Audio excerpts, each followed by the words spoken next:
maybe. Thanks for tuning in to this week's edition of the Brett and Matt Show. As always, he's Brett, I'm Matt, and this week we're going to be starting our NFL division previews. We're going to start with the NFC North, and we'll continue on with the NFC West in today's podcast, or vodcast, whatever you want to call it. So I guess with that said, we'll just jump right in. So starting with the NFC North, we have our Green Bay Packers are obviously in this division. Followed, we have the Chicago Bears, the Detroit Lions, and the Minnesota Vikings. So I guess just opening thoughts on the division. The Packers obviously came one win away from playing in the Super Bowl. As a whole, I think the Packers, how do I put it? I think they're going to be really good this year again. I think it helps when you have such a difference maker at the quarterback position. Not that I don't think Teddy Bridgewater can be a good quarterback or that Matthew Stafford's a bad quarterback. It's just Aaron Rodgers is obviously at No the top. mention of Jay Cutler? I didn't mention the Bears fans don't even like Jay Cutler, okay? I'm not going to like the guy. Actually, honestly, as a Packer fan, I love Jay Cutler. Every time we play him, he's just busy throwing to our team instead. But anyways, so looking a little bit at what the Packers have done, I mean, obviously, they spent some picks on defense. A couple of guys that are a little bit of if they're going to play corner or safety or what they're going to do, more just playmakers. Obviously, it seems like the Packers are going to are pretty content with keeping Clay Matthews in the middle of the defense and not so much an outside linebacker. They probably feel like they can generate pressure with other guys like possibly Nick Perry or Mike Neal. Obviously, Julius Peppers they're counting on again this year. So I guess what are your thoughts on the Packers a little bit here? My thoughts are definitely favorite to win the division again. Obviously, like you said, there were realistically an onside kick being recovered on their end away from being in the Super Bowl. And they didn't really lose a whole lot. I don't feel like. I mean, that's their thing is they kind of keep their own. They didn't go out and really make any splashy signings, but they never really do. But it was nice to obviously get Randall Cobb for cheap, especially when you're looking at, a T.Y. Hilton just signed.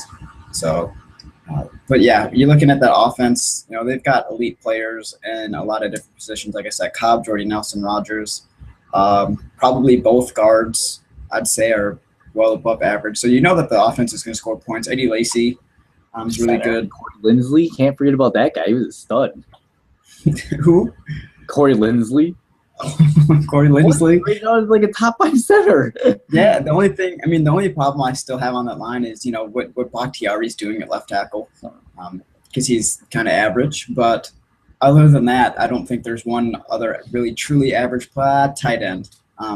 Is another spot, but Corliss, maybe he'll finally get good. I know you're not a fan of Corliss though, but I do Richard Rodgers is gonna be the starter anyways, but. I do like the rookie defensive backs. Quentin Rollins, I think in this last preseason game, he played really well. Yeah, and the guys undrafted or wasn't even drafted that got brought in. He's a big corner too. So there are definitely some guys that are making plays. So the depth on the Packers looks good. Preseason game, Scott Tolzien looked much more comfortable, I thought, than he did couple of years ago when he got thrown into the fire a little bit. Definitely like what I saw out of Scott. A lot of people were kind of questioning. Janis was nice. That touchdown pass to Janis was good, man. Fourth down. It was a 26-yard touchdown. I don't even think Aaron Rodgers could have thrown a better pass. It was right in the corner of the end zone, right to where the receiver's going to catch it or no one's going to catch it. What do you think of the move? Because B.J. Raji, he's going to go back to nose tackle, right? Which is where I think he had his better seasons. Yeah, that's important. I mean, the other thing that sucks with Guyon being suspended, we're going to be counting on B.J. quite a bit to be able to stay healthy and hopefully contribute. I guess if I had to kind of say, I think defensive line were a little thin, maybe to say the least. With obviously Guyon having a good season last year. him being suspended, we're not going to be able to afford any of those guys to get hurt. Yeah, and obviously you mentioned Clay Matthews as well, going inside linebacker. I still like what we have outside, even without him there. Like you mentioned, Peppers and Perry, Mike Neal, whatever else we're going to have over there. But so, I mean, it was kind of necessary for him to play inside because other than that, our inside linebackers are Sam Barrington and the rookie Jake Ryan. So Yep. It's definitely a good move to keep him in there because you got to get your best players on the field. And obviously, I don't think Barrington and Jake Ryan would constitute our two best options at inside linebacker right now. Though Ryan did okay, I think he did a nice job filling in and some run gaps in the preseason game. Obviously, preseason you're playing mostly backup, so it's kind of hard to say how he'd do against starters. But looked decent. Yeah, the one thing I will say quick about the Packers too is running back. The team I think is stacked. We have some guys on the running back depth chart that I think are definitely. I don't think we're gonna be able to hide them. I think they're gonna get picked up by other guys. There's a bigger back. I think his last name Harris, wearing number 46. Me and Brett have a special little bond with number 46. Love that number. So nice to see that being represented. He's a big dude, man. He scored. There's a pretty good little story about. I think his name is. His last name's Lockett, but Crockett. Yeah, that's it. Running back. He had a touchdown too. So yeah, and obviously we have Lacey and Starks too. I mean, not going to keep 4 running backs, so. I don't know. Someone's going to get them obviously be on the practice squad and probably going to get picked up. And I want to say there's even another running back too that is decent. But what do you think, your boy Hunley? Well, first career, I guess game action. So it was what it was. I was more. I guess the other thing I noticed was that Randall Cobb. I don't think is going to be handling any return duties unless he absolutely has to. Seemed to be a pretty big focal point that Ty Montgomery was going to get all those touches. And frankly, I'm okay with that just because you don't want to have a guy of Cobb's value unless he would be a true difference maker over Montgomery. But Montgomery seems able to handle that. So I like getting Cobb off the special teams finally. Yeah, I definitely agree with that. And yeah, I thought Montgomery just looks like he kind of reminds me of Devontae a little last year where, it's obviously still learning the offense and all that kind of stuff. But I feel like maybe it won't happen this year, but maybe next year once he's really settled in, he'll be a potential breakout candidate. I guess moving on to another team. So I did catch a little bit of the Detroit Lions game, and boy, I tell you, the running back, what's his name? Amir Abdullah.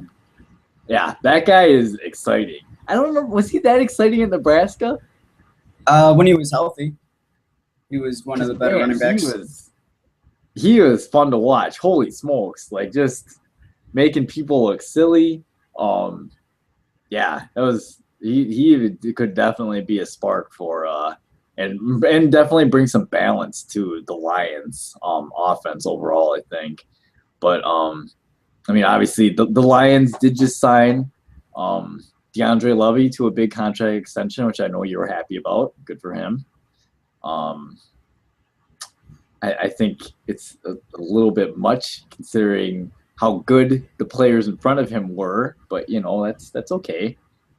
The guy's worth it. The guy is worth it. One of the most underrated linebackers in the game. Yeah, because he had Sue in front of him. Now he's got Nada in front of him. What's the big deal?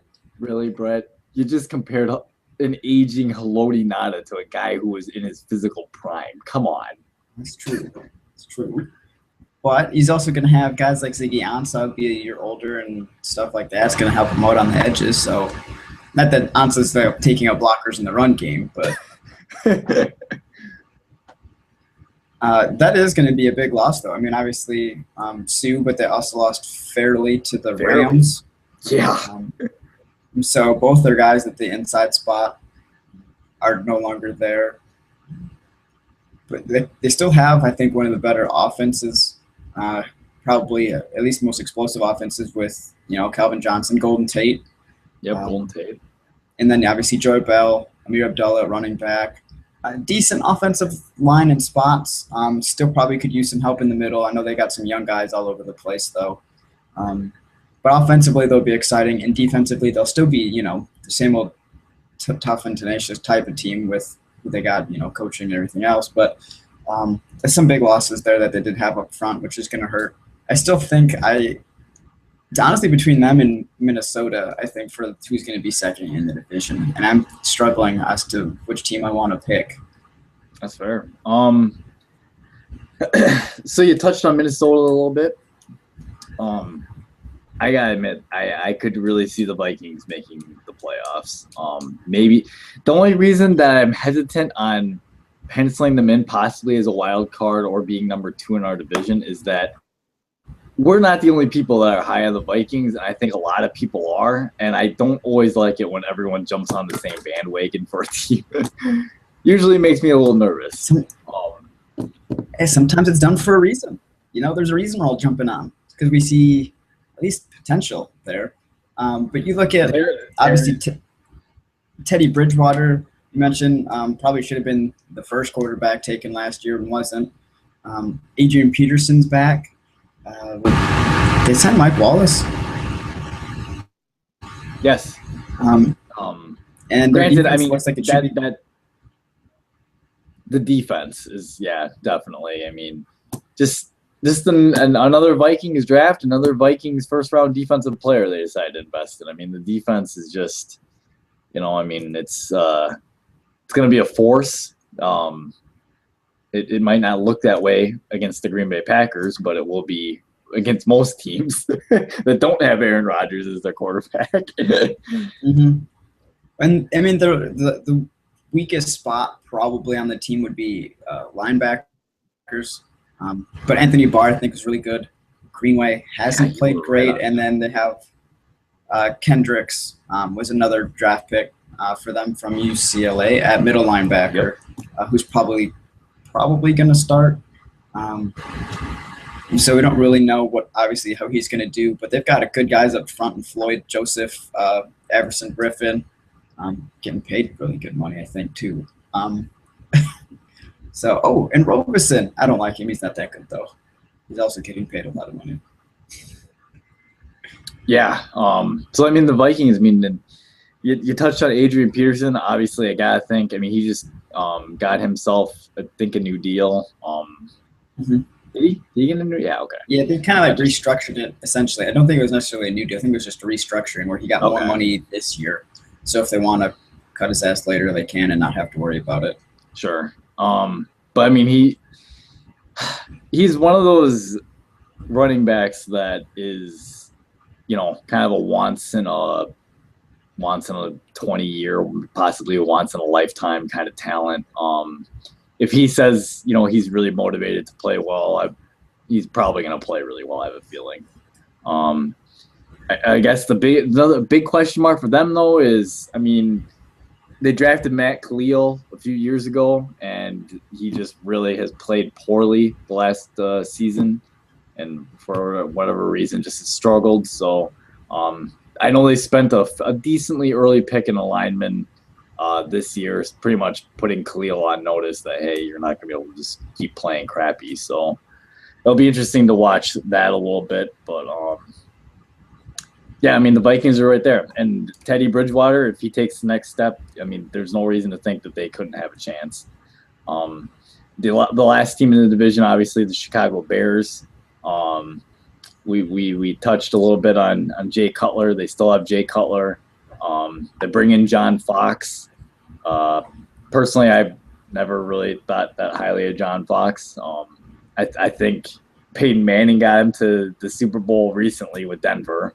I don't know, for a guy who's supposed to be a defensive-minded coach, I watched Andrew Luck go up and down the field, what it seemed like, on that defense. So I don't know. And a defense that Denver spent a lot of money on. But anyways, that's about Denver. I don't care about Denver. Right. Obviously, talking about the defense, they're going 3-4, and that means you're moving guys like Jared Allen and Lamar Houston out to linebacker instead of having them be players like in the down position, which is obviously a much more natural thing. And then especially for Allen, him being an older guy, I don't really know how he's going to adjust to 3-4. It's kind of interesting, though they did bring in, Pernell McPhee, who's one of the better guys in the 3-4 system. So they got some versatility there, but I don't know really honestly how those other guys are going to adjust. Yeah, and I mean, obviously, another big thing that I just found out recently was that Kevin White, their first round wide receiver, sounds like he's for sure going to be out at least 6 weeks. Sounds like he has a shin injury of some kind that looks like he's going to have surgery. There's a chance he can miss the whole season too. Depends on. I would guess it will depend on their record and probably how his recovery process is doing, if they really want to rush him back or be like, hey, just, take your time. The weird thing about that is apparently it was something that he injured training for the combine, right? I don't know if that was confirmed or not, but if you're the Bears, would your medical staff not find that out, like, during the combine medical checks? Like, and then why wait, 6 months? Well, I guess probably 4 months after you draft him, decide to get surgery. Yeah, I agree. It's kind of weird. Probably should have been done a long time ago. If they knew about it, and if they didn't, then there's probably an issue there on their medical staff not being able to find that out during those extensive med checks. So it's kind of another ha-ha moment for the Bears, which is fine by us. Don't really care. So looking into this, I guess I'm gonna make my prediction. I predict the Green Bay Packers will win the NFC North. Not trying to be a homer at all, but I actually think the Packers will. I think they'll be in the mix for the number 1 seed. I don't know if they'll get it because it's super hard to get it, but I know Aaron Rodgers has said that this year the goal is to have the playoffs go through Lambeau.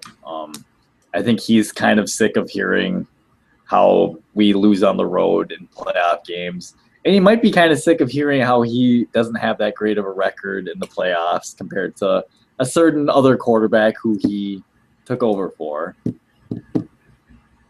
don't think there's really much of a difference. I live in Wisconsin. There's local media that just goes around saying, Aaron Rodgers, like, maybe it's more Skip Bayless, but who isn't local? Idiot.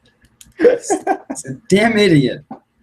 I don't watch that show anymore. Him and Stephen A. annoy the shit out of me. Oh, I love Stephen A. because he loves the Packers. I don't follow either one of them on Twitter. I do everything I can to not have anything to do with either one of those guys. The worst. They're just the worst. But then I am going to put the Vikings, I think, at number 2. The only reason I put the Vikings at number 2 instead of the Lions is we touched on it earlier. I just think the Lions are going to really underestimate how much they're going to miss Sue, and maybe Fairley too. Even though Fairley didn't play as much, say what you want about Sue being not a great person off the field and sometimes on the field, but the guy's a heck of a football player. And I mean, obviously J.J. Watt's probably in a class of his own as far as defensive players go, but if you're going to make another tier of defensive players, you probably have to put Sue in that tier. I just think they're going to probably underestimate how much they're going to miss a guy like that. And then obviously the Bears are last. I am now. Obviously, all of this is barring injuries and anything else that might happen. But looking at it now, I'm actually going to completely agree with everything you said. You're going to make our viewers angry for agreeing with me. Agreeing. I know. I mean, it's not, I can't put the Bears anywhere but last, and I can't put Green Bay anywhere but first. So basically, it's a discussion of the middle 2 teams and who's going to be second. Hell, maybe they'll finish with tied records for all I know. They'll both be 8-8, 9-7, something like that. But it is going to be close. Trying to break it down, between those 2 teams, obviously the schedules are going to be essentially the same. Quarterbacks close to even. I mean, I know obviously Stafford's been doing it longer, but I honestly really, really like Teddy. Lions have better running backs. Lions have better receivers. Lions have better receivers. Vikings have better running backs. Offensive line probably goes. It's close, and I do think that the loss of both the defensive tackles probably hurts more than signing, Haloti Ngata. Though he is obviously a really good player still. You mentioned it. He's older. He's kind of aging, so definitely not on Sue's level. And they don't have anyone that's going to take over for Fairley's limited positions or role that he had. But he was really good when he did play. So yeah, Vikings over the Lions barely, but it'll be close for those two. Sure. So we're both in agreement that the Packers are the NFC North. You writing these down? Gonna keep track. Just in case. Lions and Bears. Well, we agree on that one side too. All right. Let's see. So on the next division we're going to do this week is the NFC West. This will just start with the team that beat the Green Bay Packers and advanced to the Super Bowl last year, the Seattle Seahawks. So obviously, big acquisition of Jimmy Graham. Pretty important. They had to make. They signed Russell Wilson to a big contract. They signed Bobby Wagner to a big contract. They have other guys who want to get paid. I feel like they had to cut someone. And Tony McDaniel, defensive tackle. So I mean, there have been some movement. Obviously, I touched on the big move a second ago. They did lose obviously their center in the trade. So I guess if you're Seattle, I mean, you're in a good spot. You kind of things seem to be running through that division. The biggest thing for them, I guess, in my opinion, is trying to fend off a couple of these other teams. I mean, the Cardinals and Rams, I think, are definitely teams that could, possibly push them. But I mean, if you're Seattle, you have Russell Wilson. You've decided he's your guy going forward. And now it's just, you gotta try and keep pieces around him and keep yourself competitive. Yeah, I think the Seahawks probably, again, are going to be the favorite in that division. The offensive line, though, is not good. But at least you have an elite running back. What? That offensive line is not good. How did Marshawn Lynch run for as many yards as he did? Because Marshawn Lynch is really, really damn – actually, he's really good. But they're not that great of an offensive line. Are you sure they're not just good run block? Come on. Maybe that's their one skill, but obviously to get Jimmy Graham, you gave up your center. So, well, then you're not going to get run blocking from him. So, and yeah, Jimmy's obviously not going to be in there throwing his body around. But they do have all the key pieces for the most part. Are still there from that run they made the last 2 or 3 years, where they've been really close or won it. And they've drafted some guys, too, that should be able to help, at least offensively, with getting some more explosive plays. Tyler Lockett and Paul Richardson. Lockett had was it the kick or a punt? I think it was a punt return. Yeah. This last week, kind of showing what his ability is. So, yeah, they're still a favorite. They've got – that defense is still sick. 3/4 of, the Legion of Boom is still there, the two safeties, and obviously Richard Sherman. Doesn't probably really matter too much who you put on the other side. They'll still at least be average, not below average, but maybe average or above. Though we did see that in the Super Bowl, how the Patriots were able to kind of single them out and target the guy on the other side with a lot of their Julian Edelman quick plays and everything else. And that, maybe that's kind of the key is sure, it sucks avoiding the one side of the field completely, but the Patriots did it to perfection enough to win the Super Bowl. So, but overall, obviously, defense is still sick. Russell Wilson's solid. Marshawn Lynch, and you've got Jimmy Graham now finally, somebody that he can throw the ball up to when he scrambles around, because that's what he's really good at. And having a guy that's 6'7" running deep down the field on a play like that is going to be pretty tough, I think, for a lot of teams to stop in scramble mode. Yeah, I mean, I definitely agree with that. Next team we'll just go over, we'll go over the Arizona Cardinals. So, I mean, obviously the Cardinals had some major quarterback issues last year. Some first string Carson Palmer goes down, second string goes down. All of a sudden they're down to their third guy. There's a reason that guy was the third string quarterback. But obviously it's a new year. Carson Palmer, went 4 for 4 in the first preseason game. Seems to be looking all right. The big question is he's got to be able to stay healthy. But I don't know. The Cardinals they beat Seattle in Seattle before. There's no reason to think that Seattle, you can make an argument, has, I don't know, have they really lost much? Has the Cardinals gained enough to be able to consistently, beat them is a real question. But I think there's reason to be excited for if you're a Cardinals fan too. Yeah, and I think a lot of that excitement probably has to do more so with, at least for me, would be defense. You got one of the better 3-4 ends in Calais Campbell, one of the better corners in Patrick Peterson. Obviously, Tron Matthews, an exciting younger player in the secondary. I don't know exactly what position he still plays. Is he always going to be safety, or do they move him around? Yeah, I think they're going to – I mean, he plays safety, but I'm pretty sure they move him around.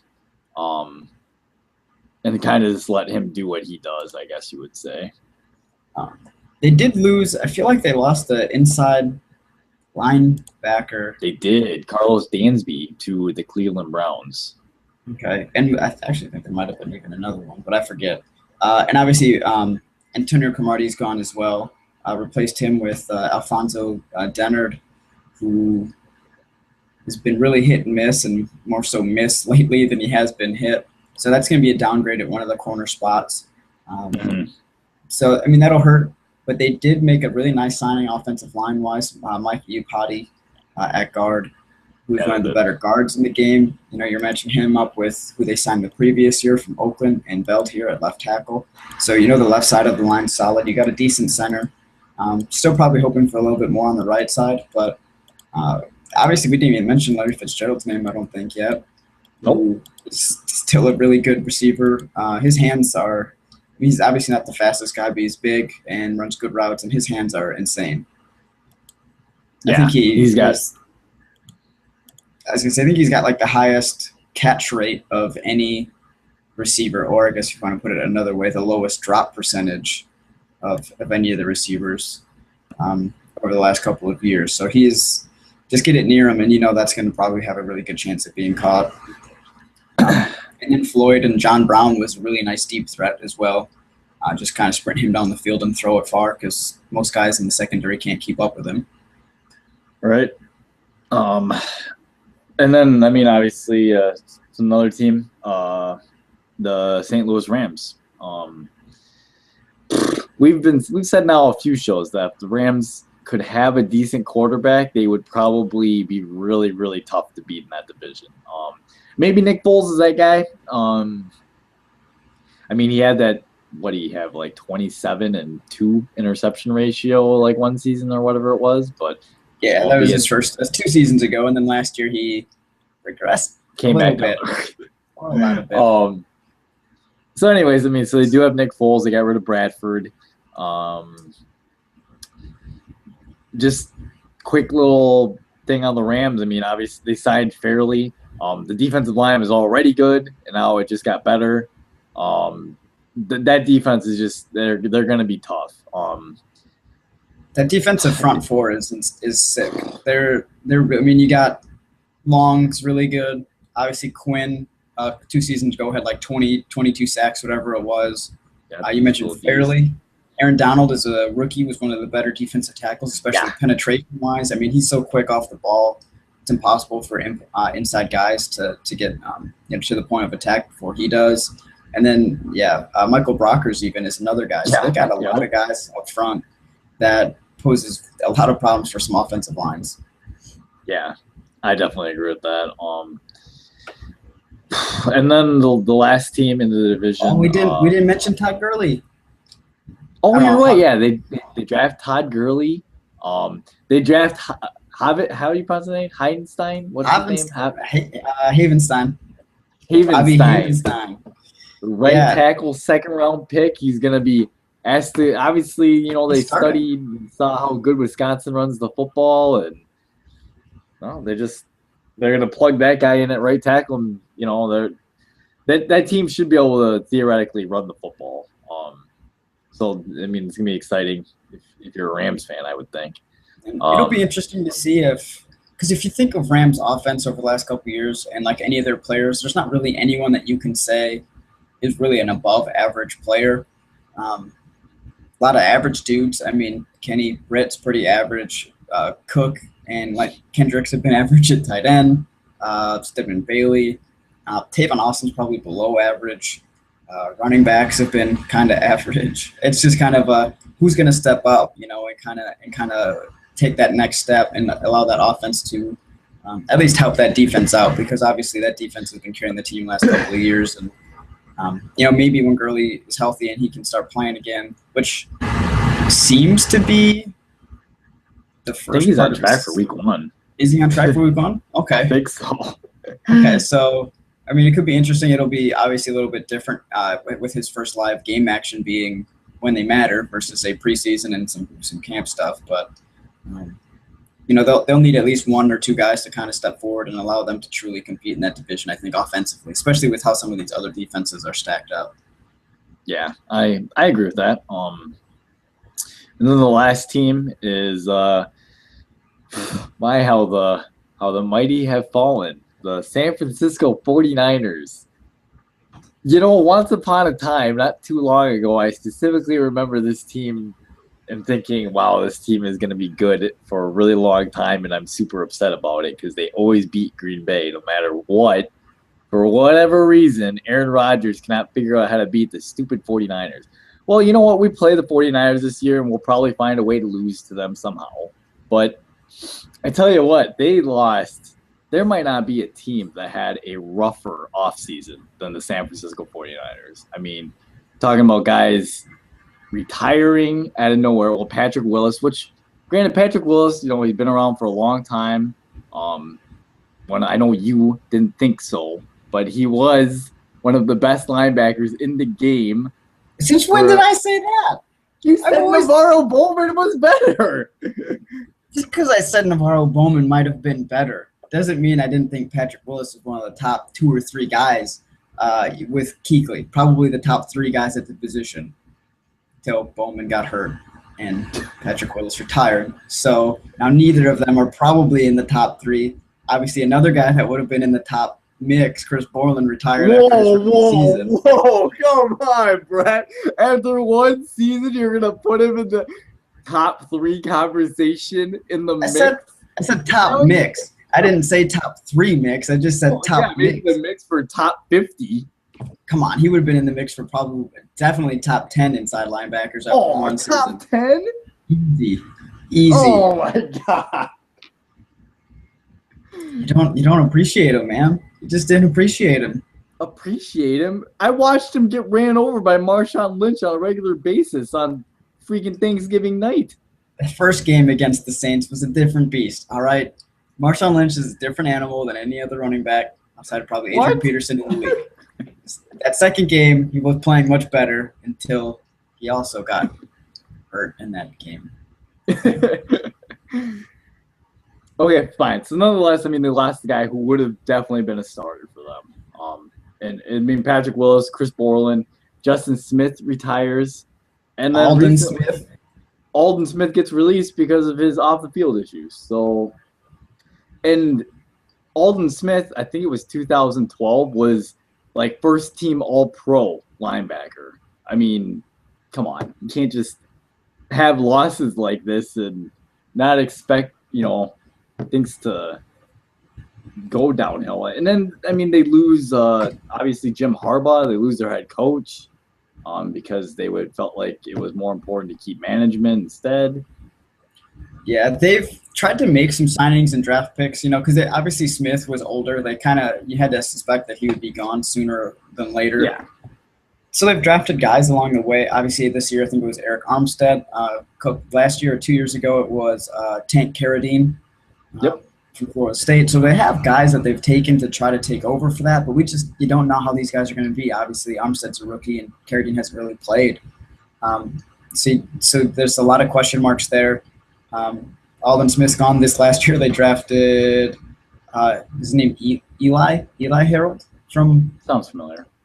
Virginia, I think, to be a pass rush guy.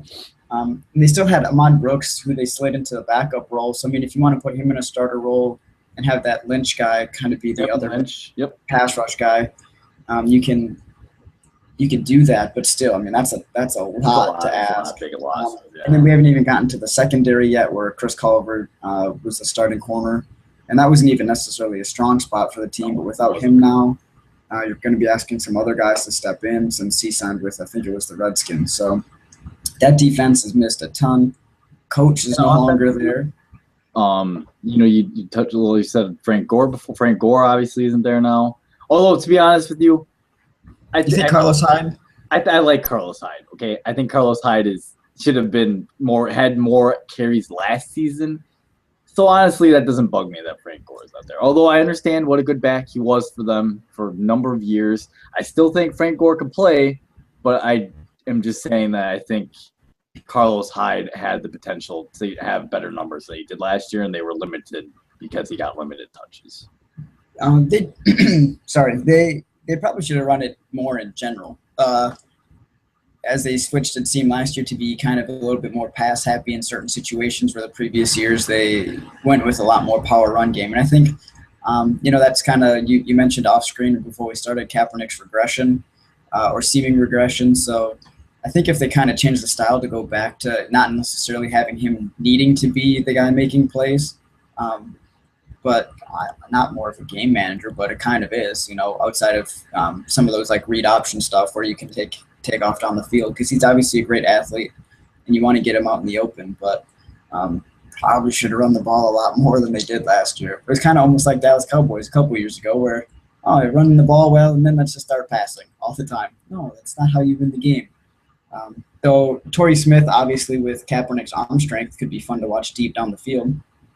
Yes, that's that's definitely true. And I mean, they do still have Vernon Davis, and I mentioned on Carlos Hyde. Maybe they could end up putting together something decent. I just think they just lost so many big pieces on defense. It's just hard for me not to predict them to not be a super good team. So I guess moving on to predictions. Seahawks won. Just write it down. Let's just both agree Seahawks won. The rest of the division's going to be a little bit different, probably. Okay. Seahawks. I got the Seahawks as one as well. My number 2 team might surprise a little bit. Picking the Rams. Okay. Picking the Rams to finish second. I could see Carson Palmer getting hurt at some point. And not that Nick Foles won't possibly get hurt, because he could too. Especially with that offensive line in front of him. They've got a lot of question marks still there on the Rams line. They do. Or some really young guys, but I just think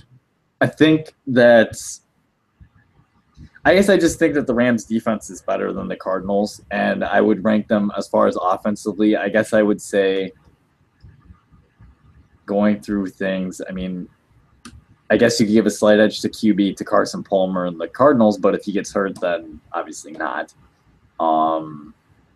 Running back, even without seeing Gurley play it down, I'm just going to give the running back advantage to the Rams. Wide receivers goes definitely to the Cardinals. Yeah, definitely. No question Probably about offensive that. line as well.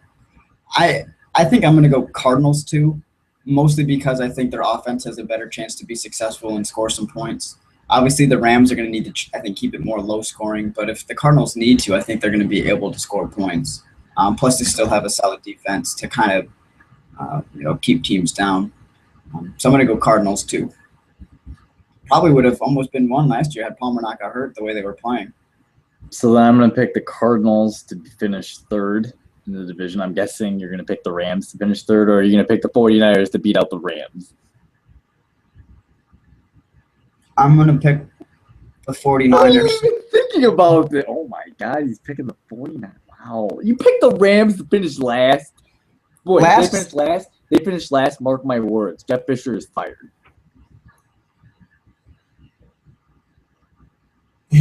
Jeff Fisher might be out of a job after this year. Then, if that's the case, He will be fired. and again, it doesn't mean that these teams can't improve. It's kind of like I feel like these are probably, well, the East is decent too, but like these are really deep teams. I think really solid teams. You know, the NFC South is totally different, where they're all just mediocre teams, whereas I think a lot of the teams in the North and West are really solid. So, I mean, even picking somebody to finish last, yeah, it sucks. Somebody has to do it, but outside of, I guess, maybe Chicago, they could all be really solid teams.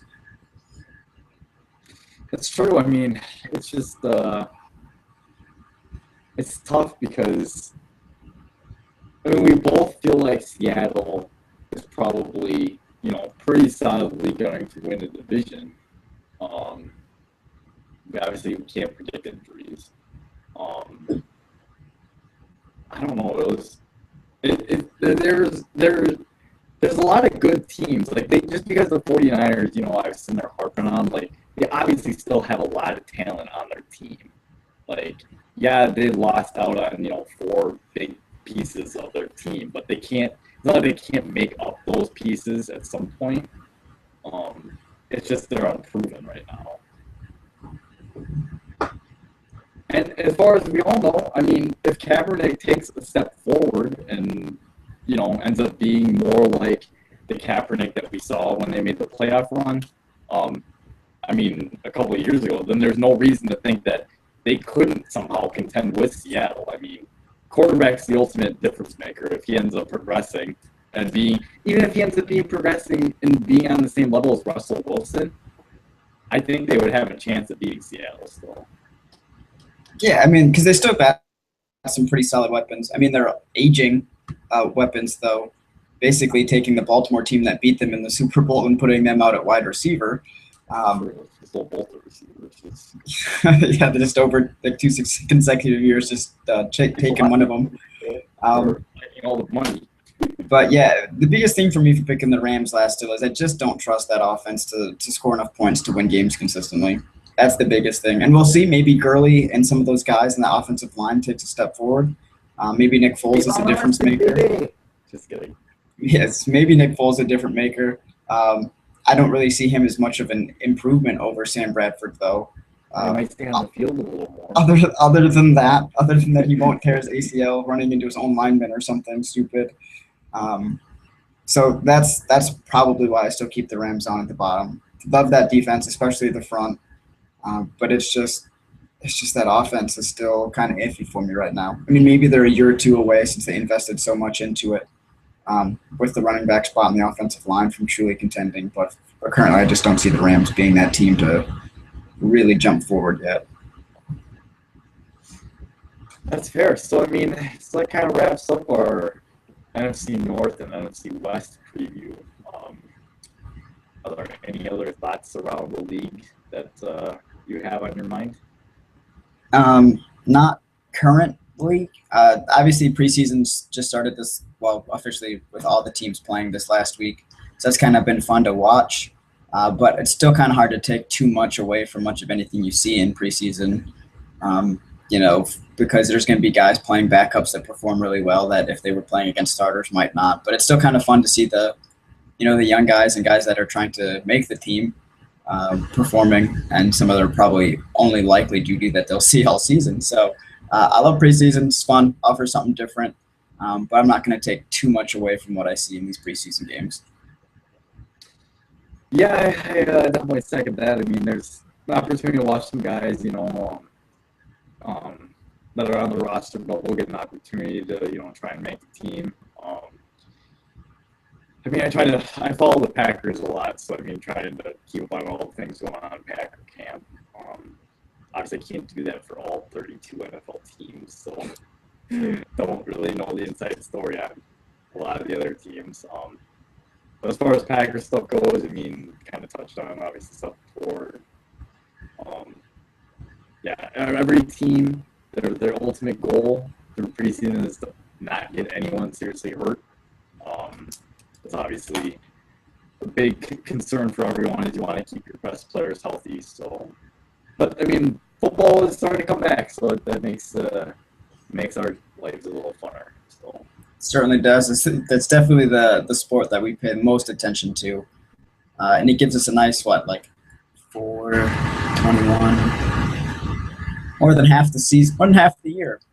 Basically, it takes up NFL season stuff, and then we get draft and college stuff too towards the end there. So glad to have football back. And then this next week, we're just going to finish up the NFC, just go south and east. So next week we'll do the south and east. We'll hit on. So maybe I'll have some more. Maybe we'll have some interesting. The NFCs could be interesting on who we pick for that one, or what? Maybe I'll surprise you, Brett. You're gonna pick the racist supporter. Oh my God! Though he did have that really nice throw to Pierre Garçon this last week that he dropped. He did. By the way, you know who? Oh, shoot. One quick thing. This is just a funny story. So, I was listening to, oh my God, who was it? Shoot. I was listening to a radio show, and it was on my way home from somewhere, and the guy had Aqib Talib on the radio show, and he asked him which mediocre receiver talked like the most trash. So the guy, in other words, is probably just an average receiver, and he talks trash like he's like one of the best in the game. And Talib said, hands down, Pierre Garçon. And for some reason, I watched the highlight when he dropped that pass that should have been, like a big play. I was like, oh my God. So you talk all this smack, and then you drop the pass. Yeah, it's funny you say that too, because did you watch any of the Hard Knocks stuff? Pierre Garçon was, because the Texans and the Redskins practiced, and they had a lot of those fights on that third day. Right. A lot of that, Pierre Garçon was over there trying to trash talk like J.J. Watt and get in J.J. Watt's face, and then one of the corners comes up. He's like, "How you gonna talk to that boy like that?" He's like, "Man, I'll do whatever I want, fuck boy." He was calling him a fuck boy. And I was like, okay, Pierre, you scrub, get off the field. Yeah, and that's what Talib was saying, was that guy just constantly talks trash the whole time. And they cut to a clip on the sideline, and Cushing goes up to Watt, and he's like, I can't believe Pierre Garçon was trying to talk shit to you. And Watt goes, what is he, 112 pounds? You should probably get out of my face. But Cushing said that when Garçon was on the Colts, trash talk all day, every day. And he just didn't stop. Cushing hates that guy. And then Jeff Petroikis, he's one of the guys that's Milwaukee Journal Sentinel sports guy there in Wisconsin. And he said that he retweeted the link to Garçon saying that stuff to J.J. Watt. And he's like, oh, I'm glad to see he's still classy, just like he was at Mount Union, because obviously he covered Whitewater beating Mount Union in those championship games, D3. So apparently Garçon's always had a mouth on him for his whole life. So it's kind of funny that he brought up Talib. And then, dropping that pass is just icing on the cake for a trash talker to drop. It's pretty funny. Agreed. So on that note, next week we'll cover the NFC South and NFC East and any other football related news and stuff. So until then.